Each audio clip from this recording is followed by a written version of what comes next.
Alam mo ba ang mga overthinker sila ang pinakamatalino?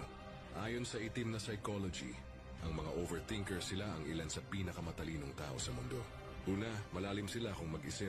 Hindi sila kontento sa simpleng sagot, lagi nilang sinusuri ang bawat senaryo, bawat posibilidad, bawat detalye at dahil dito, nagkakaroon sila ng mental simulations. Parang gumagawa na sila sa utak nila ng iba't ibang sitwasyon bago pa mangyari ang magaganap. Pangalawa, mataas ang emotional intelligence nila, kaya nilang basahin ang mga micro-expressions, body language at tono ng boses. Kadalasan alam na nila ang iniisip o nararamdaman ng iba kahit walang sinasabi. Pero may masakit itong kapalit. Sila rin ang mga taong madaling may stress. Kasi sa bawat desisyon, nakikita nila hindi lang ang best outcome, kundi pati ang masamang senaryo. Pangatlo, expert sila sa pattern recognition.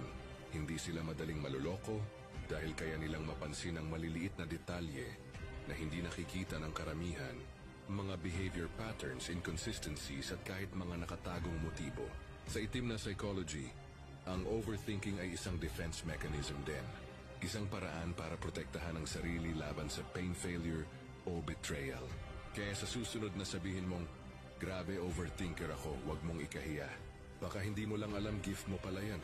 Isang senyales ng mataas na katalinuhan.